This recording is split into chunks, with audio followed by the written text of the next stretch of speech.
ونعوذ بالله من شرور أنفسنا ومن سيئات أعمالنا من يهده الله فلا مضل له ومن يضلل فلا هادي له ونشهد أن لا إله إلا الله وحده لا شريك له ونشهد أن سيدنا ومولانا محمدا عبده ورسوله اللهم صل على سيدنا مولانا محمد طب القلوب ودوائها وعافية الأبدان وشفائها ونور الأبصار وضيائها وعلى آله وصحبه وسلم. أما بعد فقد قال الله تعالى في القرآن العظيم والفرقان المجيد أعوذ بالله من الشيطان الرجيم بسم الله الرحمن الرحيم إنما يعمر مساجد الله من آمن بالله واليوم الآخر وإقام الصلاة وآتى الزكاة ولم يخش إلا الله فعسى أولئك أن يكونوا من المهتدين. قال النبي صلى الله عليه وسلم أحب البلاد إلى الله تعالى مساجدها أو كما قال عليه الصلاة والسلام. صدق الله العظيم وصدق رسوله النبي الكريم. سبحانك لا علم لنا إلا ما علمتنا إنك أنت العليم الحكيم. رب اشرح لي صدري ويسر لي أمري واحلل عقدة من لساني يفقهوا قولي. إن أريد إلا الإسلام ما استطعت وما توفيقي إلا بالله. புகழனைத்தும் அல்லாஹ் ஒருவனுக்கே உரித்தாகட்டுமாக. ஸலாத் என்னும் கருணையும் சலாம் என்னும் ஈடேற்றம் ஈருலக சர்தார் எம்பெருமானார் ரசூலே கரீம் ஸல்லல்லாஹு அலைஹி வஸல்லம் அவர்கள் மீதும் அவருடைய அடிச்சுமடுகளை கடுகளவும் பிசகாது வாழ்ந்து வந்த உத்தம சத்திய சஹாபாக்கள், தாபிஈன்கள், தபா தாபிஈன்கள், நபிமார்கள், வலிமார்கள், ஷஹீதுகள் மற்றும் நம் அனைவர்கள் மீதும் ஏனைய இஸ்லாமியர்கள் மீதும் என்றென்றும் நிலவட்டுமாக. ஆமீன். அல்ஹம்துலில்லாஹ், அல்லாஹ்வுடைய பெருங்கிருபையினால் புனிதமான அவனுக்கு மிகவும் விருப்பமான பள்ளி வாயிலில் அவன் சந்தோஷப்படுகிற நேரத்தில் தருணத்தில் அல்லாஹ் நம்மை ஒன்று கூட்டியிருக்கிறார். இன்று இந்த சபையில் ஒன்று கூட்டி அல்லாஹ் ஜல்லஷானஹு வ தஆலா நாளை மறுமையில் ஜன்னத்துல் ஃபிர்தௌஸ் என்னும் மேலான சொர்க்கத்தில் கண்மணி நாயகம் ரசூலுல்லாஹி ஸல்லல்லாஹு அலைஹி வஸல்லம் அவர்களோடு ஒன்றிணைந்து வாழும் பாக்கியத்தை அல்லாஹ் நம் அனைவர்களுக்கும் நசீபாக்கி தருவானாக. ஆமீன். இந்த பக்கம் இருக்கிறவங்க இந்த பக்கம் வந்துட்டா வர்றவங்க எல்லாமே பள்ளியாசல் நிறைஞ்சிருச்சு. நம்ம அங்கேயே நின்றுக்கிறாங்க. இங்கே பாருங்க, காலியா இருக்காங்க. இப்படி வாங்க. வெளியில நிற்கிற எல்லாரும் உள்ள வாங்கம்மா. டீ குடிக்கிறவங்க மட்டும் இருக்கணும். வெளியில ஃபுல்லா கூட்டம் நிற்கிது. பள்ளியாசலுக்குள்ள யாரையும் உள்ள வந்துருங்க. உள்ள உள்ள இங்கே பாருங்க, காலியா இருக்கு. இங்கே எது பாருங்க. மாஷா அல்லாஹ், அல்ஹம்துலில்லாஹ்.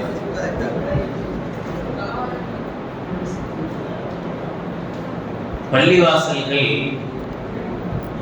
அல்லாஹ்வுடைய விருப்பத்துக்கான அஹப்புல் பிலாதி இலல்லாஹி மசாஜிதுஹா நபி ஸல்லல்லாஹு அலைஹி வஸல்லம்.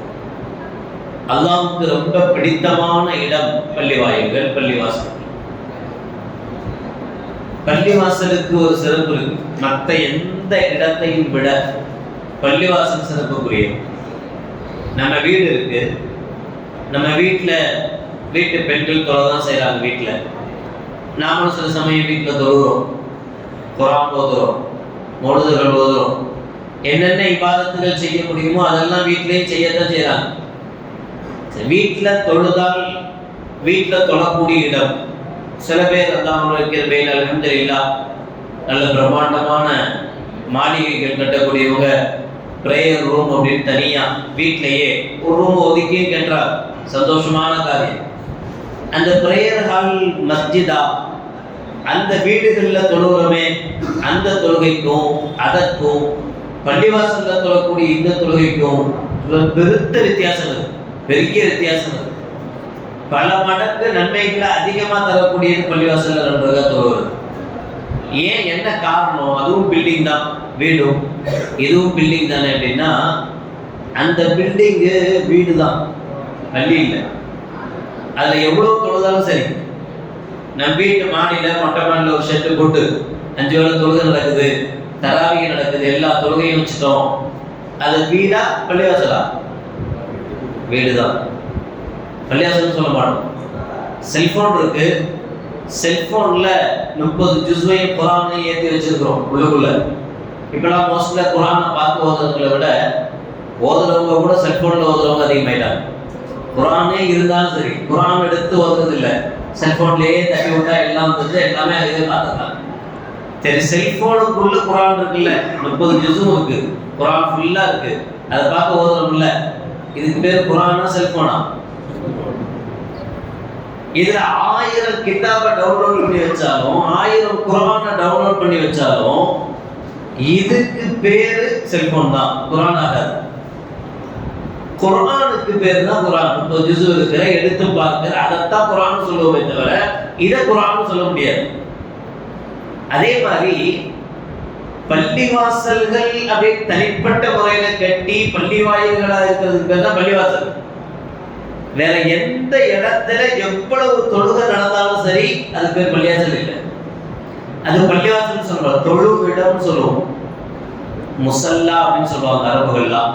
அரபு நாட்களெல்லாம் இருக்கும், அங்கங்க போற இடத்துலலாம் எங்க வேணாலும் தொழுவலாம். தொழுகிற இடத்துக்கு பேர் முசல்லா, தொழக்கூடிய இடம், அவ்வளவுதான். பள்ளிவாசல் கிடையாது, மஸ்ஜிதுகள் கிடையாது. ஏன் இந்த மஸ்ஜிதுக்கு அவ்வளவு பெரிய சிறப்பு அப்படின்னா, அல்ஹம்துலில்லாஹ் இந்த இடத்துல இந்த பள்ளிவாசலை என்னைக்கு ஒரு ஜமாத்தார்கள் ஒன்று சேர்ந்து, கூட்டம் ஒன்று சேர்ந்து சிரமத்துக்கு மத்தியில கஷ்டப்பட்டு இந்த இடத்தை வாங்கி இது பள்ளிவாசலுக்கு என்று வக்ஃபு செஞ்சாங்களோ, அந்த நேரத்துல இருந்து கியாமத் வரைக்கும் இது பள்ளிவாசல் தான்.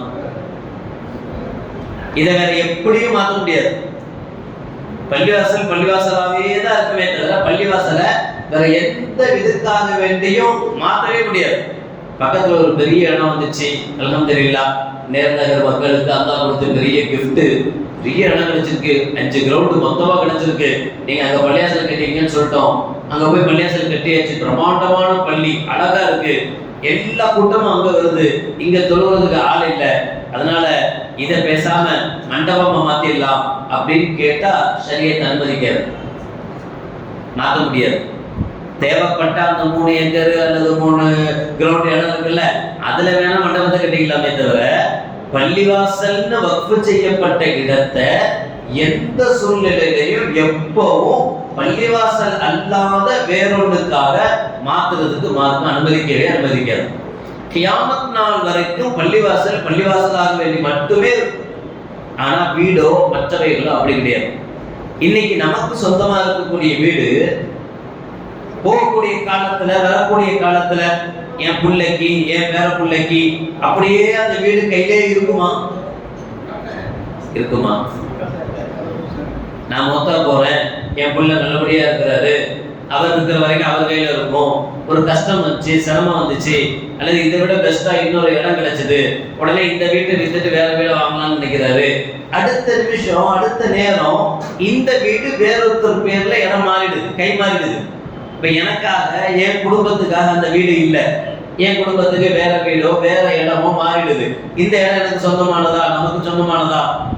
நாம எத்தனையோ இடம் வாங்குறோமே, நாம எத்தனையோ வீடு வாங்குறோமே, அதெல்லாம் நம்மளுடைய வம்சாவளிக்கு சொந்தமா இருந்த இடமா? யாருக்கோ சொந்தமா இருந்தது, பிறகு கை மாறுது. 10 வருடங்களோ 20 வருஷங்களோ வருடங்கள் போக போக போக கை மாறிக்கிட்டே இருக்கு. ஒருத்தருக்கு சொந்தம் இல்லை, இன்னொருத்தருக்கு மாறிக்கிட்டே இருக்கு. யாரும் இது எனக்கு சொந்தமானதுன்னு சொல்ல முடியாது. சொந்தம்னா என்ன அர்த்தம்? பட்டாலாம் நம்ம பேர்ல தான் இருக்கு, எல்லாமே நம்ம பேர்ல இருக்கு, இது என் வீடு அப்படின்னா என்ன அர்த்தம்? மொத்தா போற வரைக்கும் இந்த வீட்டுல வாடகை கொடுக்காம இருக்கலாம்னு அர்த்தம். மொத்தான உடனே வீட்டை விட்டு வெளியே கொடுத்து போட்டுருக்காங்க. பல இடத்துல வீட்டுல இடம் இல்லை, ஜனாசா வைக்கிறதுக்கு டிஸ்டர்பா இருக்கும், எல்லாரும் வந்து பார்க்க முடியாது, அதனால இந்த பக்கம் 4 பைக்கு நிறுத்து, அந்த பக்கம் 4 பைக்கு நிறுத்து, ரோட்ல கொண்டு வந்து ஜனாசா வச்சு ஜனாசா அங்கதான் பார்க்க செத்துட்டோம், முடிஞ்சு போச்சு. உயிர் இருக்கிற வரைக்கும் தான் வீடு ஏன் வீடு, ஏன் கடை, ஏன் பைக்கு, ஏன் காரு. இந்த ஏன் காரு, ஏன் பைக்கு, ஏன் வீடு, இதுக்கெல்லாம் எது வரைக்கும் பவர்? இந்த உடல்ல உயிர் போய்கிட்டு இருக்கிற வரைக்கும் தான் பவர். நின்று போச்சுன்னா அடுத்த சமயம் கேட்பாங்க, யூசுப் பாய், அந்த பாய், இந்த பாய் சொல்ல மாட்டாங்க. ஜனாசா எப்போ எடுக்கிறாங்க, முடிஞ்சு போச்சு. ஃபஹ்ருதீன் மௌத்தா போனோம்னா ஃபஹ்ருதீன் எப்போ எடுக்கிறாங்கன்னு கேட்பாங்க. மௌத்தா போனால் என்ன கேட்பாங்க? ஜனாசா எப்போ எடுக்கிறாங்க, இறந்து போயிட்டார், மௌத்தா போயிட்டார். பேரு கூட சொந்தம் இல்லை, நமக்கு உண்டான பேரு கூட நமக்கு சொந்தம் இல்லை. மௌத்தா போன உடனே ஜனாசா எப்போ எடுக்கிறாங்க. அந்த அளவுக்கு இந்த உலகம் எதுவுமே நமக்கு சொந்தமானது கிடையாது. நம்முடைய கைவிட்டு போயிடும். ஒரு நாள் இல்லைன்னாலும் இன்னொரு நாள் கைவிட்டு போகக்கூடியதான் இந்த உலகத்தினுடைய எந்த சொத்து சுகங்கள், எந்த சந்தோஷங்கள் எதுவா இருந்தாலும் போயிடும். ஆனா பள்ளிவாசல் மட்டும்தான். பள்ளிவாசல் என்று வக்ஃபு செய்யப்பட்டுட்டா, வக்ஃபு செய்யப்பட்ட நாள்ல இருந்து கியாமத் நாள் வரைக்கும் அதை எந்த யூஸுக்கும் மாற்றவே முடியாது. பள்ளிவாசல் பள்ளிவாசலாகத்தான் இருக்கும். இன்னும் சொல்ல போனா கியாமத்துக்கு பிறகு எல்லாம் அழிக்கப்பட்டு திரும்ப அல்லாஹ் அடுத்த சூர் ஊத கட்டளையிடுவான். அடுத்த சூர் ஊதும் போது எல்லாம் மறுபடியும் உயிரோடு எந்திப்பாங்கல்ல, அப்படி எழுப்பப்படும் போதும் மஸ்ஜிதுகள் மஸ்ஜிதுகளாகவே எழுப்பப்படும். எந்தெந்த இடத்துல எந்தெந்த பள்ளிவாசல்கள் இருந்ததோ அந்த பள்ளிகள் பள்ளி வாயிலாகவே உயர்த்தப்பட்டு சொர்க்கத்துக்கு கொண்டு வரப்படும். சொர்க்கத்துல வச்சு நேர் நகர்ல அப்சாதி எல்லாம் பள்ளிவாசல் அப்படின்னு ஒரு பள்ளி இருந்துச்சு அப்படின்னு நல்லா கேட்பான். ஆமா இருந்துச்சு. எங்க அது? அதோ இருக்கு. அதுக்கு யார் யார் என்னென்ன ஹெல்ப் பண்ணாங்க, அது ரெடி பண்ணது யாரு, வாங்கினது யாரு, அதுக்கு யாரெல்லாம் என்னென்ன உதவி செஞ்சாங்க, லிஸ்டே ரெடி பண்ணி கொடுப்பான். நிர்வாகம் கூட விட்டுருக்கும். 5 லட்ச ரூபா கொடுத்த ஒரு பேர் வேணா இருக்கும், 500 ரூபா கொடுத்த ஒரு பேர் இருக்குமா? சந்தேகம் தான். நாலு போய் விட்டுருக்கலாம். அவர் 5 லட்ச ரூபா கொடுத்தாரு, அதனால பேர் போட்டோம். இவர் 50 ரூபா தானே கொடுத்தாரு, 500 ரூபா தானே கொடுத்தாரு. இது இப்படிலாம் எல்லாரும் பேரையும் லிஸ்ட் வைக்க முடியுமான்னு கேட்போம். ஆனா யார் வச்சிருக்கா? முன்கர் நக்கீருன்னு 2 பேர் நமக்கு ரெடியா உட்கார்ந்துருக்காங்க. அவங்க நம்ம எந்தெந்த பள்ளிவாசலுக்கு எவ்வளோ கொடுத்தோம், என்ன செஞ்சோம், எல்லா லிஸ்ட்டும் வச்சிருப்பாங்க. நேர் நகர் அன்னை ஹர்ஷா பள்ளிக்கு என்னைக்கு இது பள்ளிவாசலாக ஆரம்பிக்கப்படும் போது யார் யார் என்னென்ன உதவி செஞ்சாங்களோ அதிலிருந்து இன்னைக்கு வரைக்கும் இன்ஷா அல்லாஹ் கியாமத் வரைக்கும் யாரெல்லாம் இதுக்காக உதவுவாங்களோ எல்லாருடைய பேரோட இந்த பள்ளிவாசலுடைய உரிமையாளர்கள், இந்த பள்ளிவாசலுக்கு ஹெல்ப் பண்ணவங்க, இவங்கெல்லாம் என்கிற அந்த லிஸ்ட் வந்துடும். அந்த லிஸ்ட்டை பார்த்த உடனே அல்லாஹ் நம்ம பேரெல்லாம் பார்ப்பான். பார்த்துட்டு என்ன இவர் எப்படி, இவர் பாவம் செஞ்சிருக்கிறாரு, ரொம்ப அநியாயம் பண்ணியிருக்கிறாரு, நம்ம தொழில் சரியில்லை, மோசமான தொழில் பண்ணியிருக்கிறாரு, ஹராம் செஞ்சிருக்கிறாரு, அப்படி இருக்கிறார், இவர் நரகவாதி அப்படின்னு ஒரு லிஸ்ட்டு கூட நிப்பாடி இருப்பான். அல்லாஹ் இந்த லிஸ்ட்டை பார்ப்பான். நரகவாதி தான், அவ்வளோ செஞ்சிருக்காரு தான், ஆனால் பள்ளிவாசலுக்கு ஹெல்ப் பண்ணியிருக்கிறாரா, இப்படி செஞ்சிருக்கிறாரா, சரி அந்த பாவத்தெல்லாம் நான் மன்னிச்சிட்டேன் போ சொல்லு அப்படின்னு சொன்னாலும் சொல்லலாம். இன்ஷா அல்லாஹ் சொல்லுங்க. ஒரு செகண்ட் நம்முடைய எந்த தர்மம், நாம அல்லாஹ்வுக்காக செய்யற எந்த விஷயம் நம்மளை சொர்க்கத்துக்கு கொண்டு போகும் தெரியாது. நாம நினைச்சிட்டு இருப்போம். பொதுவாகவே நான் சொல்றது உண்டு, ஊரே நம்மளை பார்த்து நல்லவன்னு சொல்லும். ஊர்ல உள்ளவங்களாம் இவர் பெரிய ஆள் அப்படி சொல்லும். ஆனா அவங்களுக்கு தான் தெரியும் அவங்கவுங்க யாருன்னு. இல்ல அவங்கவுங்களுக்கு தெரியும் என்ன ஊரே நல்லவன்னு சொல்லுது. ஆனா நாம் பண்ற அநியாயம்லாம் வெளியில தெரிஞ்சா அல்லாஹ் நாளைக்கே தூக்குன்னு மதிப்பாங்க. அந்த அளவுக்கு நான் அநியாயம் பண்ணிட்டு இருக்கேன். நல்ல காலம் என் அநியாயம் இது வரைக்கும் யாருக்கும் தெரியல. நான் செய்த பாவம் இன்னும் யாருக்கும் தெரியல. நான் செய்த விஷயங்கள் எல்லாம் இன்னும் யார் கண்ணுக்கும் வரல. கண்ணுக்கு வராம இருக்கிறவரை நான் நல்லவனாவே இருக்கலாம். இல்லைன்னா இவ்வளோ பாவம் செஞ்சுட்டு இவ்வளோ மோசமானவனை வந்துட்டு என்னால எப்படி சொர்க்கத்துக்கு போக முடியும்? சொர்க்கத்துக்கு போறதுக்கு என்கிட்ட என்ன இருக்கு? இவ்வளோ வச்சிருக்கிறாளே. ஆனா அல்லாஹ்வுக்கு பிடித்தமா உண்மையிலேயே இஹ்லாஸா, பேருக்கு இல்லாம புகழுக்கு இல்லாம அப்படி அது எதுவுமே இல்லாம அல்லாஹ்வுக்காக, அல்லாஹ்வுடைய இல்லத்துக்காக நம்ம ஏதாவது ஒரு சின்ன தர்மம் செஞ்சு அது அல்லாஹ்வுக்கு பிடித்தமானதா ஆயிடுச்சுன்னா அல்லாஹ்வுக்கு அந்த ஒண்ணு போதும் நம்மளை சொர்க்கத்துக்கு கொண்டு வரும். ஒரு பெரிய விபச்சார பெண்மணி, மோசமானது, செய்யக்கூடாது, ஹராம், மார்க்கத்துல இல்லாதது, அல்லாஹ்வுக்கு ரொம்ப கோபத்தை தரக்கூடியது. அந்த பெண்ணு மோசமான பெண்ணு தான். அவன் நரகவாதி தான். ஆனா அந்த பெண்ணு தாகமா இருக்குன்னு தண்ணி குடிக்க போறா. கிணத்துக்கு பக்கத்துல ஒரு நாய்க்குட்டி நாக்க தொங்க போட்டுட்டு தாகத்தினால கஷ்டப்படுது. குடிக்க தண்ணி இல்லை நாய்க்குட்டியும் மார்க்கத்துல வெறுக்கப்பட்ட ஒண்ணு இல்லையா?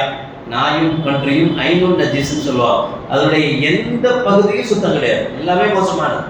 நம்ம வச்சு இன்னைக்கு கொஞ்சம் ரோம்ல வீட்டுக்குள்ள நாய்க்குட்டி வச்சுக்கிட்டு, ஆனா நோய் அசுத்தமானது நாய். அந்த அசுத்தமான நாய் மோசமான நாய் தான். ஆனா அதுவும் ஒரு ஜீவன் தானே, அதுக்கும் உயிர் இருக்குல்ல, அதுக்கும் பசிக்கும் தானே, அதுக்கும் தாகம் எடுக்கத்தானே செய்யும். அது தாகத்தினால நாக்கு தொகு போட்டு இருக்கிறத பார்த்துட்டு இந்த பெண்ணுக்கு மனசு இறங்கி போச்சு. ஐயோ, இது இவ்வளவு கஷ்டப்படுது, இந்த நாய்க்குட்டி சிரமப்படுது அப்படின்னு நினைச்சு இந்த பெண்ணு தான் குடிக்கிற தண்ணியில கொஞ்சத்தை அந்த நாய்க்கு கொடுத்தா. அவ்வளவுதான், வேற ஒன்றும் பெருசா செய்யல. ஆனா அல்லாவுக்கு இந்த செயல் பிடிச்சிருச்சு. அல்லாவுக்கு இந்த ஒரு தண்ணிக்கு ஏதாவது காசு கொடுத்தா வாங்கணும், கிணத்துல இருந்த தண்ணியை எடுத்து நாய்க்குட்டி கொஞ்சம் ஊத்தணும், அவ்வளவுதான்.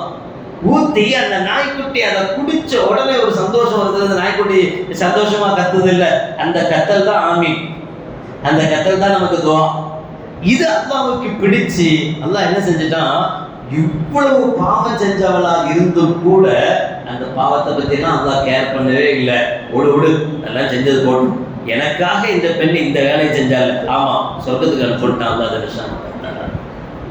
நம்முடைய எந்த இப்போ அல்லாஹ்வுக்கு பிடிக்காத ஒண்ணுக்கு ஹெல்ப் பண்ணாலே, உதவி செஞ்சாலே அல்லாஹ்வுக்கு இவ்வளவு சந்தோஷம் வருதுன்னா, அல்லாஹ்வுக்கு பிடித்தமான இடம் மஸ்ஜிது, அதுக்கு உதவியாளர்களாக இருந்தா, அதற்கு உதவி செய்யக்கூடியவர்களாக இருந்தா அல்லாஹ் சும்மா விட்டுருவானா?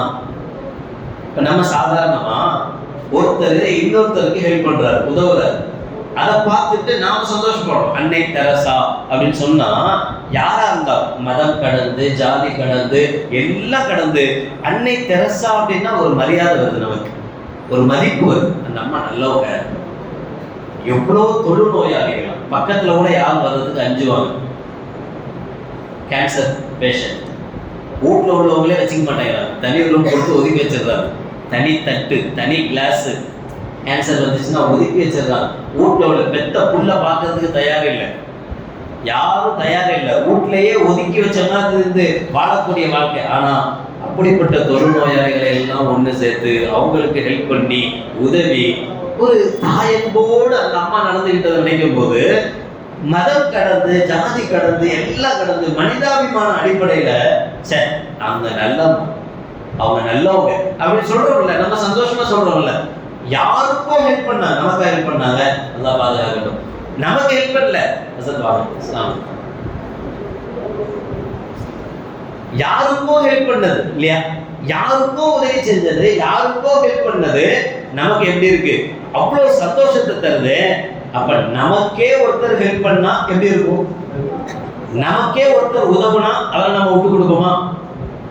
நம்ம மறக்கவே மாட்டோம். அவரை நான் எவ்வளவு கஷ்டப்பட்டேன் தெரியுமா, வாழ்க்கையில எவ்வளவு அடிபட்டவன் தெரியுமா, அவர் மட்டும் அன்னைக்கு எனக்கு ஹெல்ப் பண்ணாம விட்டுருந்தா நான் இன்னைக்கு எப்படியோ போயிருப்பேன், நல்லா பாதுகாக்கணும்.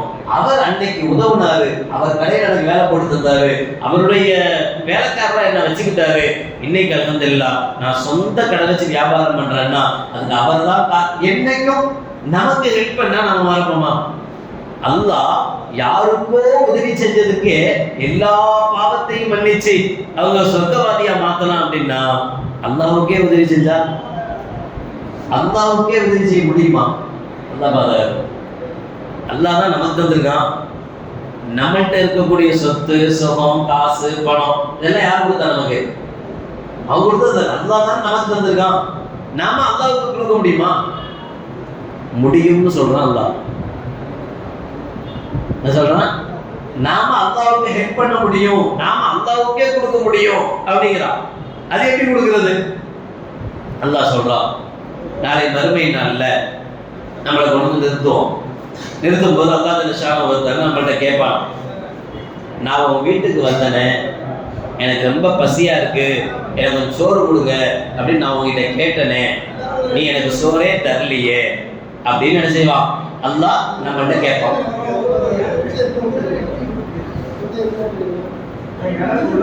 கொஞ்சம் இங்க எந்திரிச்சு இங்க ஃபுல்லா பின்னாடி வர்றவங்க உட்கார முடியல. வேற ஒண்ணு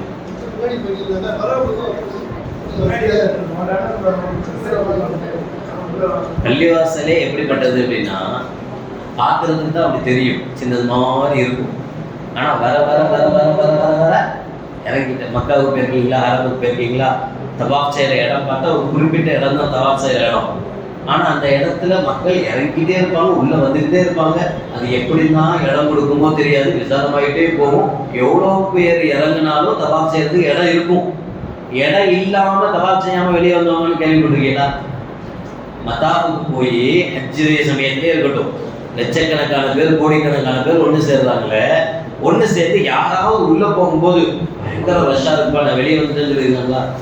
அவங்க கால் எடுத்து உள்ள வச்சா தன்னால தவாப் செஞ்சு 7 சுத்து சுத்தி வெளியே கொண்டு போய் விட்டுருவாங்க. அந்த கூட்டம் அவ்வளோ நெருக்குதல் இருந்தாலும் அவ்வளோ இடம் கிடைக்கும். அது மாதிரி பள்ளிவாசல் எவ்வளவு பேர் வந்தாலும் தான் வர வர வர வர உள்ள இடம் கொடுத்துட்டு இருக்கும். நமக்கு கொஞ்சம் விசாலமான மனசு வேணும். பள்ளிவாசல் விசாலமா தான் இருக்கு, நமக்கு கொஞ்சம் விசாலமான மனசு வச்சுட்டா தன்னால உள்ள வரும். இப்போ அதான் வறுமையில நம்மளை கொண்டு நிப்பாட்டிட்டு நம்மள்ட்ட அதான் கேட்பானா, எனக்கு பசியா இருந்தது, நான் உன் வீட்டுக்கு வந்தேன், உன் வீட்டுக்கு வந்து எனக்கு கொஞ்சம் சோறு கொடுன்னு கேட்டேன், நீ தரலையே அப்படின்னு நம்மள்ட்ட கேட்பான். என்னைக்காச்சும் வந்திருக்கானா அல்லா நம்மளுக்கு? யார் வீட்டுக்கெல்லாம் வந்திருக்கிறானோ கை தூக்குங்க. உங்க வீட்டுக்கு வந்திருக்கான், மாஷா அல்லாஹ். வேற யார் வீட்டுக்குமே வரலையா? உங்க வீட்டுக்கு வந்திருக்கானா? பார்த்தீங்களா, சோறு கொடுத்தீங்களா, நாளைக்கு பார்க்கலாம்னு சொன்னீங்களா? சொல்லு. 2 பேர் 3 பேர் வீட்டுக்கு தான் வந்தானா? இப்படித்தான் நாமளும் அந்தாட்ட கேட்போம்.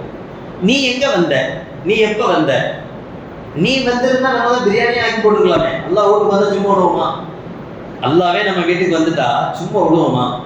எவ்வளோ கவனிக்க முடியுமோ அவ்வளோ கவனிச்சு அனுப்புவோம்ல, நமக்கு சொந்தம் தருவான்றதுனால. அப்ப நம்ம கேட்போமா அல்லாட்ட, யா அல்லாஹ் நீ எப்ப வந்த, நீ வந்திருந்தா நான் பயங்கரமா தடபடலா கவனிச்சிருப்பேன் உடனே அப்படின்னு நம்ம சொல்லுவோம்.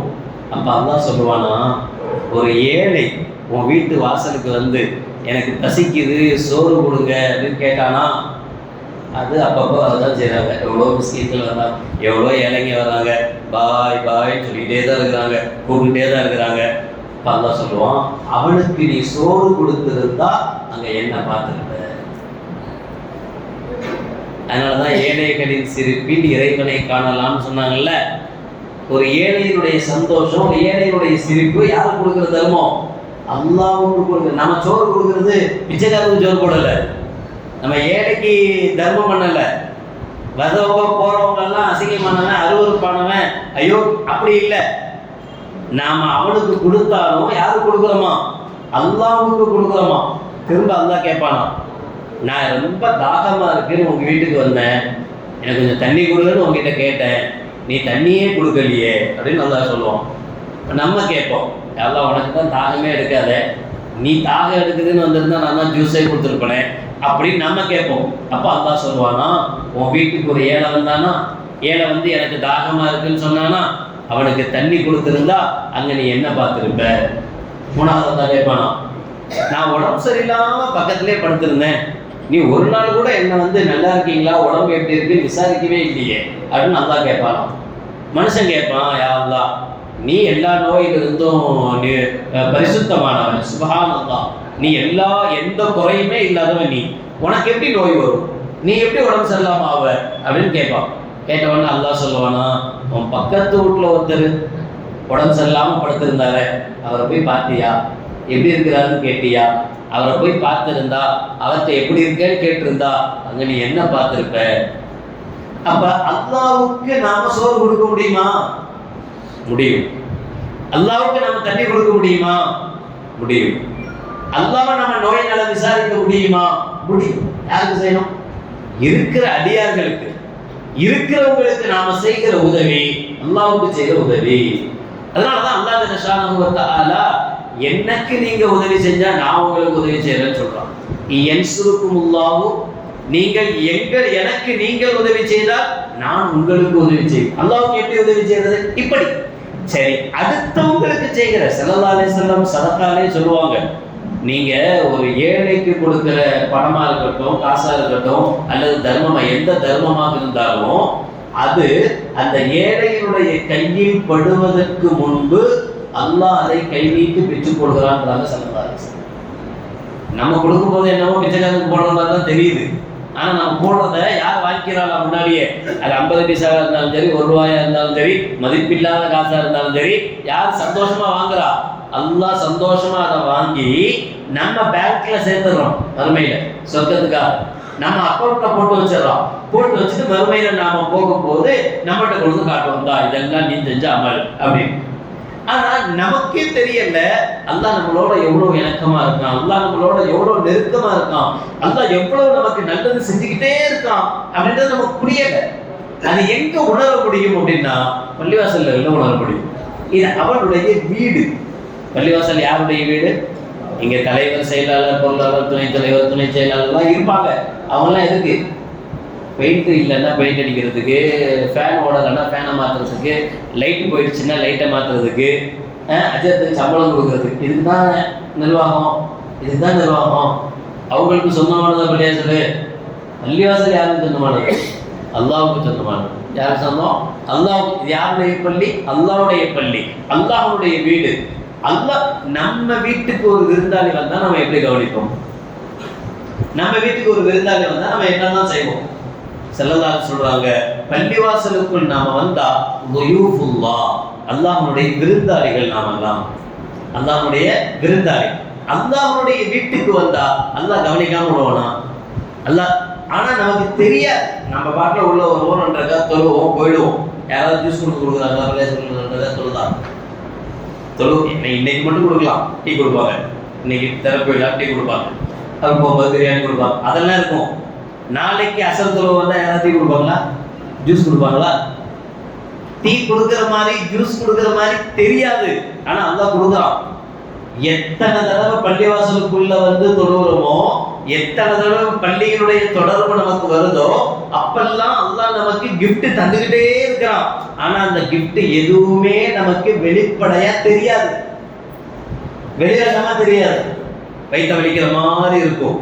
நம்ம அப்பதான் வந்திருப்போம், பாத்ரூம்லாம் போயிட்டு ஒவ்வொருலாம் செஞ்சுட்டு 2 தொழுதுருப்போம், 2 ரக்கா தொழுதுட்டு வெளியில போவோம். வயிற்று வலி எங்க இருந்துச்சுன்னே தெரியாது, அது பாட்டில் போயிருக்கும். நாம் அதை கேர் பண்ணவே மாட்டோம். வயிற்று வலி வந்ததுன்றது நமக்கு தெரியல, வயிற்று வலி போச்சுன்றது நமக்கு தெரியல. அந்த வயிற்று வலி எங்க போயிருக்கும் அப்படின்னா 2 ரக்கா தொழுதம் இல்ல, அந்த தொழுகைக்காக தான் வீட்டுக்கு வந்ததுனால அல்லாஹ் ஒரு கிஃப்ட் நமக்கு தந்திருப்பான். அந்த கிஃப்ட் நம்மளுடைய வயிற்று வலியை போக்கியிருக்கும். நம்மளுடைய பிரச்சனையோட வருவோம், டென்ஷனோட வருவோம். வீட்டுல சண்டை, கொண்டாட்டிட்ட சண்டை, பிள்ளைகிட்ட சண்டை, வியாபாரத்துல நஷ்டம், எவ்வளோ பெரும் பெரும் பிரச்சனைகள் இருக்கும். இந்த பிரச்சனைகளோட நம்ம பள்ளியாசலுக்குள்ள வந்திருப்போம். பள்ளியாசலுக்குள்ள வந்து அழுவோம், அல்லாத கண்ணீர் வரும். அப்படித்தானே? பெத்தவங்களை பார்த்தா எப்படி கண்ணீர் வடிப்போமோ, அப்ப நம்மளை படைச்சவன் அவன் தானே, நமக்கு ரொம்ப அவன் தானே, அவன்கிட்ட தானே கெஞ்ச முடியும். அவன்கிட்ட கதறுவோம், அவன்கிட்ட அழுவோம், அவன்கிட்ட செய்வோம். எல்லாம் செஞ்சு முடிச்சுட்டு வெளியில போகும்போது அல்லாஹ் இன்னைக்கு இல்லைன்னாலும் ஒரு நாளைக்கு கொஞ்சம் கொஞ்சமாக நம்முடைய கஷ்டங்களை, நம்முடைய பிரச்சனைகளை என்ன செய்வான்? நீக்குவான். இது எதுவுமே நம்ம கண்ணுக்கு தெரியாது. ஆனா நாம என்ன நினைச்சிட்டு இருப்போம் அப்படின்னா, நானும் அல்லாட்ட துவா செய்யறேன், பள்ளியாசலுக்கு போறேன், அஜத்து வந்தாருன்னு சொன்னாரு, பள்ளியாசலுக்குள்ள வந்தா அல்லாவுடைய வீடு, அல்லாவுடைய வீட்டுக்குள்ள வந்தா அல்லா கிஃப்ட் தருவான், பிரச்சனை எல்லாம் போயிடும், எல்லாம் சந்தோஷம்லாம் கிடைச்சிரும் அப்படின்னு சொன்னார். நம்மளும் 25 வருஷமா பள்ளியாசலுக்கு தொழுதுட்டு தான் இருக்கோம், நமக்கு எந்த பிரச்சனையும் போன மாதிரி தெரியலையே இல்ல. நாளை ஸல்லல்லாஹு சொல்றாங்க, நாளை மறுமை நாள்ல இப்படி ஒரு கூத்து நடக்கும். என்ன கூத்து தெரியுமா? அல்லாஹ் ஒருத்தனை கூட்டு வந்து நிப்பாட்டி, இதான் உன்னுடைய நன்மை அப்படின்னு சொல்லி நன்மையை காட்டுவாங்க. இந்த நன்மை வந்து மழை அளவு குஞ்சிருக்கும், பயங்கரமா மழை. இப்போ நம்ம ஏற்கனவே சொன்ன மாதிரி நமக்கு தெரியும்ல நம்ம என்ன நன்மை சொன்னோம். அப்போ அல்லாட்ட நம்ம சொல்லுவோமா, யாரெல்லாம் இது ஏன் நன்மை இல்லை, ஏதோ இன்ஷியல் மாதிரி ஏறி வந்திருக்கும் போல தெரியுது, ஏதோ அட்ரஸ் மாதிரி வந்துருச்சு, நான் இவ்வளோலாம் நன்மை செய்யலை, ஏன் நன்மை இவ்வளோலாம் தாங்காது, நான் எவ்வளோ பாவம் செஞ்சிருக்கேன், எனக்கு நீ தர்றதா இருந்தா பாவத்தினுடைய மழையா தான் தருவே தவிர நன்மையுடைய மழை இருக்காது, இவ்வளோலாம் நான் தரவே இல்லை, இதெல்லாம் எனக்கு கிடைக்கவே இல்லை, நான் செய்யவே இல்லைப்பா. அல்லாஹ் அப்ப கேட்பானா, அப்படியா நீ செய்யாததா? ஆமா. இடமாக இருந்துச்சா? ஆமா. உலகத்தில் இருக்கும்போது நீ என்கிட்ட யாருதான் எனக்கு அதை கொடு, யாருதான் எனக்கு இதை கொடு அப்படின்னு கேட்டியா? ஆமா, முட்டி முட்டி கேட்டேன். நெத்தியெல்லாம் காய்ச்சி போச்சு, சஜிதா அடையாளம்லாம் வந்துச்சு. நல்ல இபாதத்தான மனுஷன் இவரு. என்ன இருக்கு சஜிதாவுடைய அடையாளம்னா அந்த அளவுக்கு பாயில போட்டு தேய்லாம் தேய்ச்சி கேட்டேன். யாரெல்லாம் எனக்கு சொந்த வீடு வேணும், சொந்த கார் வேணும், சொந்த சம்பாத்தியம் வேணும், நல்லா இருக்கணும், குழந்தை பாக்கியம் இல்லை, குழந்தை வேணும், ஆண் குழந்தை இல்லை, இப்படி எவ்வளோ கிட்ட கேட்டிருக்கேன். எங்க தந்த அப்படிமோ நம்ம. அப்ப அதான் சொல்லுவானா, நீ எவ்வளவு துவா செஞ்சியோ இந்த பள்ளிக்குள்ள வந்து அல்லாஹ்வுக்கு முன்னாடி எதுக்கு இதை கட்டி வச்சிருக்கணும்? அல்லாஹ் வணங்குறதுக்கு. அல்லாஹ் வணங்குறதுக்கு நம்ம அல்லாஹ் வணங்கினோம்னா அல்லாஹ் ஏதாவது பெருசா உயரத்துல போறானா? நம்ம தேவைக்கு கட்டி வச்சிருக்கோம். நான் ரகாத்தை தொழுதுட்டு நாம என்ன செய்யணும்? 10 நிமிஷம் தொழுதா 1 மணி நேரம் துவா செய்யணும். உட்காது யாரெல்லாம் நான் வந்ததே உன்னை தொழுது முடிச்சுட்டு தேவை வாங்கிட்டு போலாங்கிறது தான் வந்தேன். தொழுகிறதுக்கு மட்டும் அல்ல, தொழுகை கடமை முடிஞ்சு போச்சு. கடமை முடிஞ்சோடனே என்ன, எனக்கு என்னென்ன லிஸ்ட் இருக்குன்னு நான் தர்றேன். எனக்கு இந்த பிரச்சனை இருக்கு, அந்த பிரச்சனை இருக்கு, இது இருக்கு, அது இருக்கு, இதெல்லாம் போகணும், இதெல்லாம் வேணும். இதை கேட்கறதுக்கு உண்டான நேரம். இப்ப அதான் கேட்பானா, நீ என்கிட்ட கேட்டியா? ஆமா கேட்டேன், நீ தரவே இல்லையே. அப்ப அதான் சொல்றான், நாம பள்ளிக்கு வந்து பள்ளிக்குள்ள உட்கார்ந்து அல்லாஹ்ட்ட கெஞ்சி கேட்கிற இந்த விஷயத்த 3 பார்ட்டா அல்லாஹ் பிரிக்கிறான். ஒண்ணு, நம்ம என்ன கேட்கிறோமோ அதையே அல்லாஹ் தந்துருவோம். சாலிகான பொண்ணை தருவாயாக, வைஃபை தருவாயாக. ஒருத்தர் 7 வயசுக்குள்ள கேட்கலாம், அல்ஹம்துலில்லாஹ் அதே மாதிரி சாலிகான மனைவியை அல்லாஹ் அவருக்கு கொடுத்துட்டான் அப்படின்னா சந்தோஷம் தான்.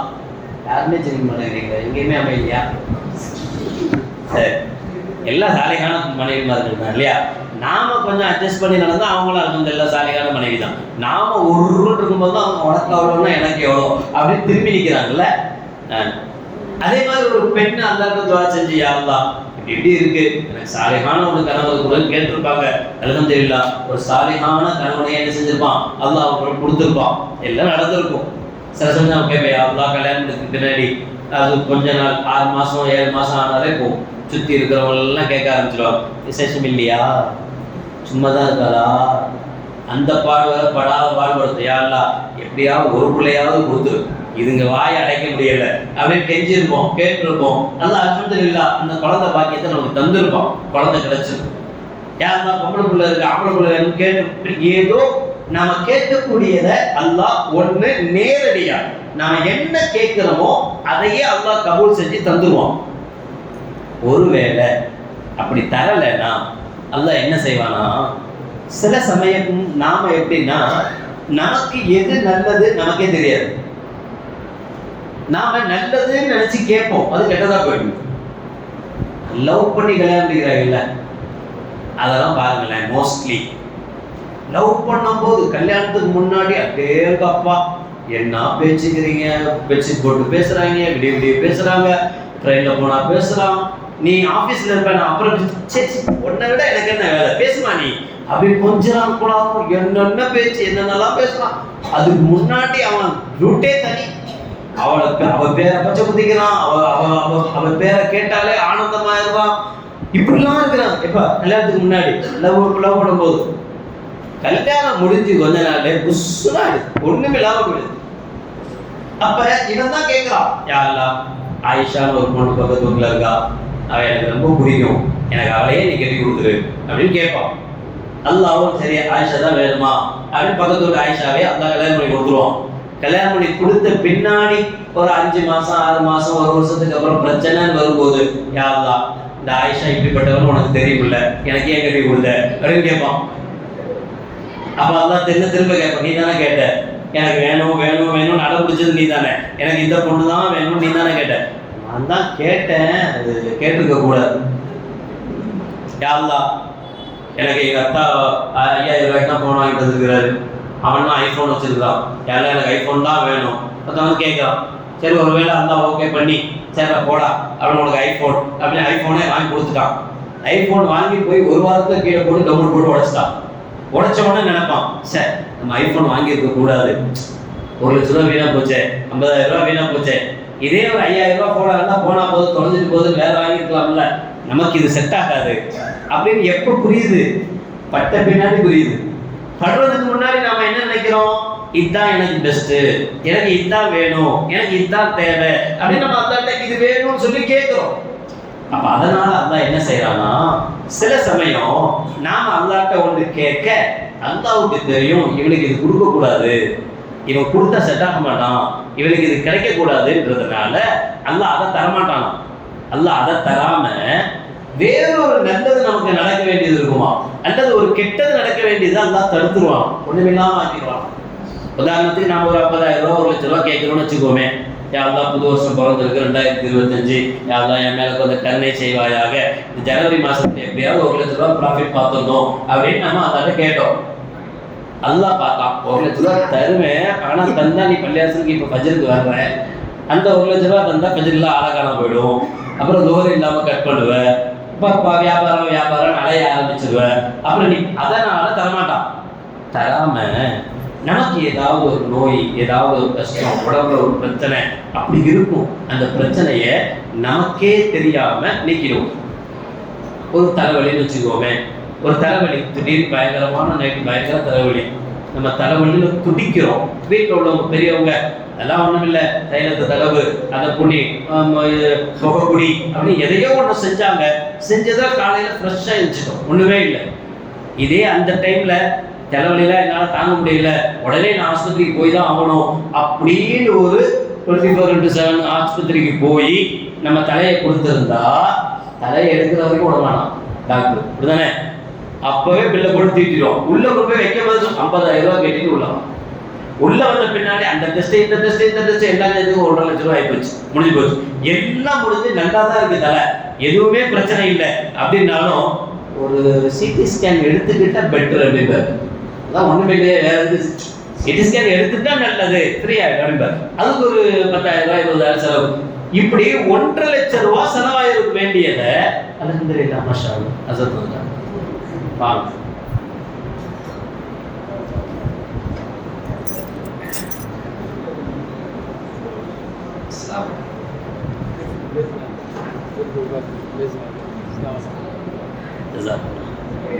நீ 1,50,000 ரூபாய் செலவாக வேண்டிய விஷயத்த அல்லாஹ் என்ன செஞ்சிருப்பான், ஒரு தலைவலி தைலத்தை கொடுத்து வேலையை முடிச்சிருப்பான். இப்ப நம்ம என்ன நினைச்சுக்குவோம், நான் 1,00,000 ரூபாய் அல்லாட்ட கேட்டேனே இந்த ஜனவரில கிடைக்கணும்னு, வரலையே நினைச்சிட்டு இருப்போம். ஆனா அல்லாஹ் ஒண்ணுக்கு 2,00,000 ரூபாயை திருப்பி தந்திருக்கான். அது நமக்கு தெரியுமா? தெரியாது. இப்படி பல விஷயத்துல நாம எதை சரின்னு நினைக்கிறோமோ அது நமக்கு தப்பா இருக்கும், எதை தப்புன்னு நினைக்கிறோமோ அது சரியா இருக்கும். விலங்கு எல்லாம் இருந்துதான், அதை வச்சு அந்த கூட்டு கேட்டான், யார் யாருக்கு என்னென்ன ஆசை இருக்கு சொல்லுங்க அப்படின்னு. ஒவ்வொன்றும் ஒவ்வொரு ஆசையும் சொல்லிச்சு. அப்ப இந்த சிகப்பா சின்னதா எறும்பு இருக்குல்ல, கடி எறும்பு, அந்த எறும்புக்கு ஒரு ஆசையா. என்ன ஆசைன்னா, தேள் கொட்டினா மனுஷன் செத்து போயிடுவான், விஷம் ஏறுது. பாம்பு கொட்டினா மனுஷன் செத்து போயிடுவான், விஷம் ஏறுது. நாம கொட்டினாலும் மனுஷன் சாகும், நாம கடிச்சா மனுஷன் செத்துடணும் அப்படின்னு அதுக்கு ஒரு ஆசை. பொதுவாகவே அப்படித்தான். உங்களுக்கு என்ன வேணும் அப்படின்னு கேட்டா, எனக்கு இது வேணும்னு கேட்கறத விட அடுத்தவனுக்கு இதை கொடுத்துறாதன்னு கேட்கறதுல பெஸ்டா இருக்கும். அதே மாதிரி இது என்ன செஞ்சது, அல்லாட்ட யா அல்லாஹ் நான் கடிச்ச உடனே செத்துடணும் அப்படின்னு. என்ன கடிச்சு? நான் கடிச்ச உடனே செத்துடணும் அப்படின்னு. அப்படியா, ஓகே ரைட், எல்லாத்துக்கும் கொடுத்துருக்கேன், உனக்கும் கேட்டதுக்கு உண்டு அப்படின்னு சொல்ல உடனே ஏற்றுக்கிட்டான். கொசு பாருங்க, கொசு கடிக்கும், கொசு கடிச்சு நமக்கு வலிக்கும். வலிக்கும் போது பார்த்தா கொசு அங்க இருக்காது, கடிச்சு போன பிறகுதான் வலியே ஸ்டார்ட் ஆகும். எறும்பு கடிக்கும் போது பாருங்க வலிக்கும், பார்த்தா எறும்பு எங்க இருக்கும், அங்கேயே தான் இருக்கும். என்ன செய்வோம், ஒரு நசுக்கு சாப்பிடுவோம். கடிச்ச உடனே செத்துருச்சா? அது என்ன நினைச்சு கேட்டுச்சு, நான் கடிச்ச உடனே மனுஷன் சாகணும்னு நினைச்சது. ஆனா அதுக்கு கேட்க தெரியல, அது என்ன செய்யல, கேக்குது. அது நல்லதுன்னு நினைச்சுக்கிட்டு என்ன கேட்டுடுச்சு அப்படின்னா, நான் கடிச்ச உடனே செத்துடணும் அப்படின்னு கேட்டதுனால என்ன ஆகி போச்சு, கடிச்ச உடனே செத்து போயிடுது. இப்படித்தான் நம்ம பல பேரு நமக்கு எது நல்லது, அல்லாட்ட எதை கேட்கணும்னு தெரியாமையே கேட்டு அது கிடைச்ச பின்னாடி ஐயோ முசீபத்து கிடைச்சிருச்சே அப்படின்னு நினைக்கிறோம். அதனால அல்லாஹ் என்ன செய்வானா, நமக்கு தர வேண்டிய நம்ம கேட்டதை கொடுக்காம நமக்கு எதுல கைது இருக்கோ அதை அல்லாஹ் தருவான். ஆனா அது நமக்கு வெளியில தெரியாது. 2 3வது விஷயம், ஒருவேளை எனக்குலாம் டீ தரல, அஜத்துக்கு மட்டும் இருக்குங்களா, பெரிய அஜத்தா இருந்தா டீ குடிங்க சத்தையே. உங்களுக்கு தந்தாங்களா? தெரியல தானே? ஆச்சி ஆச்சி உங்களை தான் சொல்றேன். இந்த அச்சத்துக்கெல்லாம் கொடுக்கல, இந்த அச்சத்துக்கெல்லாம் கொடுக்கல, பெரிய அச்சத்துக்கு மட்டும் டீ கொடுக்குறீங்க. நியாயமா இது? இந்த அச்சத்துக்காக தான் நான் கேட்டேன். அப்ப எங்க விட்டேன்? ரெண்டு விஷயம். ஒண்ணு அல்லா என்ன செய்யலாம்? கேட்டதை தரலாம். இன்னொன்னு நமக்கு என்ன வேணுமோ அதை தரலாம். மூணாவது ஒரு விஷயம் சொல்றான், ஒருவேளை நாம துவா செஞ்சோம் அல்லாஹ் தரல, நமக்கு எது தேவையோ அதையும் அல்லாஹ் கொடுக்கலன்னா, மூணாவதா எவ்வளவு நேரம் உட்கார்ந்து நம்ம துவா செய்யறோமோ அவ்வளவு நேரத்துக்கு உண்டான நன்மையை நம்ம கணக்குல எழுதிடுறாங்க. எழுதிட்டு நாளைக்கு மறுமையில என்ன செய்வானா, இதெல்லாம் நீ துவா செஞ்சல அந்த டைமுக்கு உண்டான நன்மைன்னு சொல்லி காட்டுவானோ. சொல்லிட்டு அல்லாஹ் கேட்பான் இவனை பார்த்து, இப்ப சொல்லு இது உன் நன்மையா இல்லையா? ஏன் நன்மை? எவ்வளோ நாள் என்னென்ன நான் கேட்டேன், ஒண்ணுமே நீ தரலையே அப்படியே கேட்டேன். அப்ப நம்ம துவா செஞ்சது அல்லாட்ட வந்து உட்கார்ந்து கதறது அழுதது அதுக்குண்டான பலன் நமக்கு எப்ப தெரியுது? மறுமையில தெரியும், வீணாகாது. இப்போ பள்ளிவாசல் நமக்காக, பள்ளிவாசல்ல வந்து நாம நம்முடைய பிரச்சனைகளுக்காக நம்மளுடைய கஷ்டங்களுக்காக அல்லாட்ட கதற வேண்டிய அழ வேண்டிய இடம். யார்த்தையோ நம்முடைய கஷ்டங்களை சொல்லி ஒன்றும் ஆக போறது இல்லை. அல்லாட்ட சொன்னா மட்டும்தான் அல்லாஹ் அதுக்கு உண்டான நிவர்த்தி என்ன செய்யறான், செஞ்சு கொடுக்குறான். அப்போ புனிதமான இந்த இடத்துல, புனிதமான இந்த நேரங்கள்ல நாம அல்லாஹ்விடத்தில் உட்கார்ந்து அல்லாஹ்ட்ட நம்ம கேட்கும் போது அதுக்குண்டான பலன்கள் நமக்கு கிடைக்கும். அதனாலதான் இந்த காலங்கள்ல ரொம்ப அவசியம் பள்ளிவாசல்கள். ஏன்னா இன்னைக்கு நமக்கு தேவை பிரச்சனையற்ற வாழ்வு, சந்தோஷமான வாழ்வு, நிம்மதியான வாழ்வு. இதுக்குதான் உலகமே அலையுது. நிம்மதி இல்லாம தான் துடிக்குது. அந்த நிம்மதியை முழுசா கொடுக்கக்கூடிய இடம் பள்ளிவாசல்கள் மட்டும்தான், பள்ளிவாயில்கள் மட்டும்தான். அல்லாஹ் சுப்ஹானஹு வ தஆலா இந்த பள்ளிவாசல் மூலமாக சுற்று வட்டாரத்தில் இருக்கக்கூடிய எல்லா மக்களுக்கும் அல்லாஹ் வரக்கத் செய்வானாக. எல்லா விதமான வளங்களையும் நலன்களையும் அல்லாஹ் தந்தல் புரிவானாக.